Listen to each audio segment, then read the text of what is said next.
दोस्तों, आप सभी का स्वागत है हमारे इस यूट्यूब चैनल में। तो इस वीडियो में हम बात करेंगे स्ट्रिंग थ्योरी क्या है। तो शुरू करते हैं वीडियो को। ब्रह्मांड के रहस्य को समझ पाना एक जटिल कड़ी है। जैसे कि हम यहाँ क्यों हैं, इतना बड़ा ब्रह्मांड अस्तित्व में कैसे आया और ब्रह्मांड आखिर बना ही क्यों। स्ट्रिंग थ्योरी क्या है, ऐसे ही सवाल तो बहुत हैं लेकिन इनके जवाब बहुत ही कम है। स्ट्रिंग के बारे में थोड़ा जानते हैं। क्या आपने कभी सोचा है कि ब्रह्मांड में मौजूद तारे, ग्रह, आकाशगंगाएं आदि संतुलित कैसे हैं? ब्रह्मांड के व्यवहार को जानने के लिए दो थ्योरीज का उपयोग किया जाता है। सर आइजैक न्यूटन ने आकाशीय पिंडों के बारे में एक थ्योरी दी थी। न्यूटन के अनुसार दो वस्तुओं के बीच का गुरुत्वाकर्षण बल, ग्रेविटेशनल फोर्स, तत्कालिक होता है।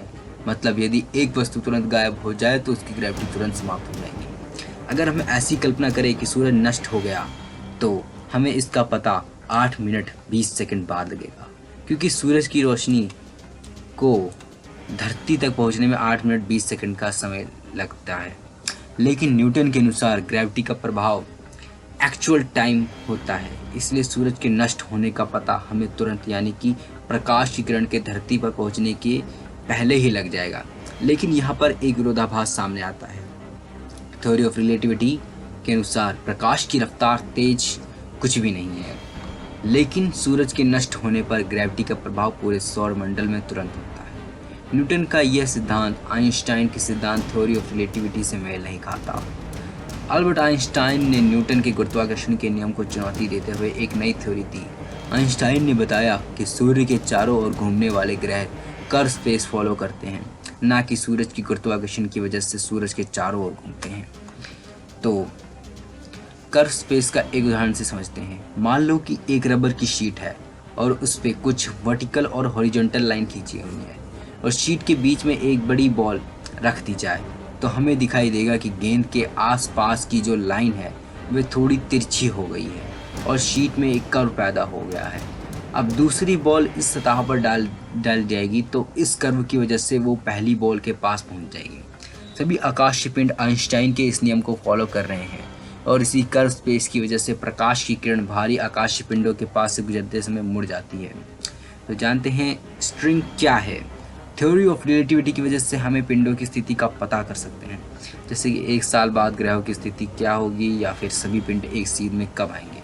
अब यदि ब्रह्मांड के छोटे लेवल में यानी क्वांटम लेवल पर देखा जाए, यानी एटम के लेवल पर देखा जाए, तो चीज़ें पूरी तरह से बदल जाती हैं। क्वांटम लेवल पर चौंकाने वाले थ्योरीज निकल कर सामने आती हैं।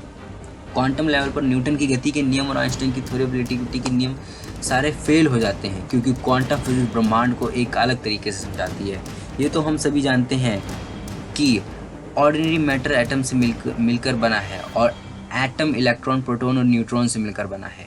रोज़मर्रा की ज़िंदगी में हम इस दुनिया को एक अलग तरीके से अनुभव करते हैं और हमारी दुनिया की सभी चीज़ें फिजिक्स हैं। जैसे कि हम एक बार में एक ही काम कर सकते हैं।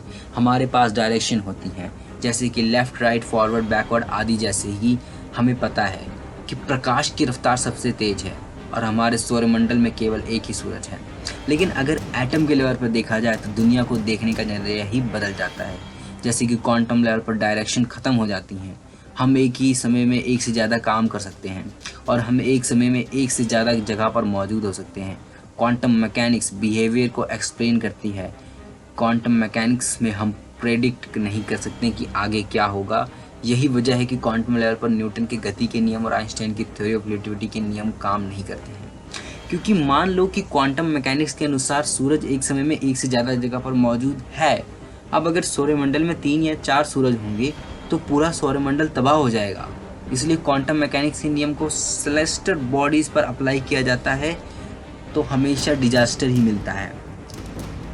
स्ट्रिंग थ्योरी क्या है, इसके बारे में थोड़ा और जानते हैं। अब ये कैसे पॉसिबल है कि थ्योरी ऑफ रिलेटिविटी ब्रह्मांड को अलग तरीके से एक्सप्लेन करती है और क्वांटम मैकेनिक्स अलग तरीके से। इन दोनों ही थ्योरीज को एक साथ अप्लाई किया जाता है तो हमें डिजास्टर मिलता है, जबकि दोनों ही थ्योरीज अपनी अपनी जगह सही हैं।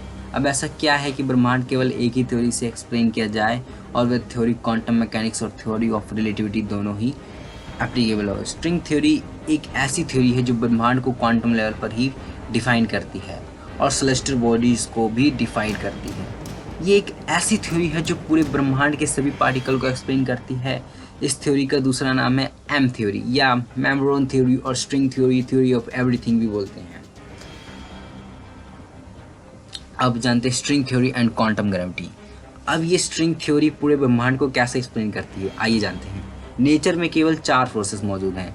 जब सेलेस्टियल बॉडीज़ के मूवमेंट को देखा जाता है तो वह ग्रेविटेशनल फोर्स काम करता है, और क्वांटम लेवल पर इलेक्ट्रॉन मैग्नेटियम वीक इंट्रैक्शन और स्ट्रॉन्ग इंट्रैक्शन, जिसको हम वीक न्यूक्लियर फोर्स और स्ट्रॉन्ग न्यूक्लियर फोर्स के नाम से भी जानते हैं, काम करते हैं। क्वांटम लेवल पर ग्रेविटी नहीं पाई जाती है, ये सब आप जानते होंगे। अगर हम एटम को छोटे स्तर पर देखें तो हमें इलेक्ट्रॉन, प्रोटॉन और न्यूट्रॉन मिलेंगे, और अगर इलेक्ट्रॉन, प्रोटॉन और न्यूट्रॉन को और छोटे स्तर पर देखा जाए तो हमें क्वार्क्स मिलेंगे, और अगर क्वार्क्स को भी और छोटे स्तर पर तोड़ा जाए तो हमें स्ट्रिंग्स मिलेंगी, जो कि एक 1 डायमेंशनल ऑब्जेक्ट है। स्ट्रिंग दुनिया की सबसे छोटी चीज़ है और इसकी लेंथ प्लैंक लेंथ के बराबर है, यानी 10⁻⁻35 m। तो दोस्तों ये थी हमारी स्ट्रिंग थ्योरी के बारे में वीडियो। तो आशा करता हूँ आपको काफ़ी ज़्यादा मदद मिली होगी हमारे इस वीडियो से। अगले एपिसोड में हम जानेंगे कि ब्लैक होल क्या है, what is the black hole.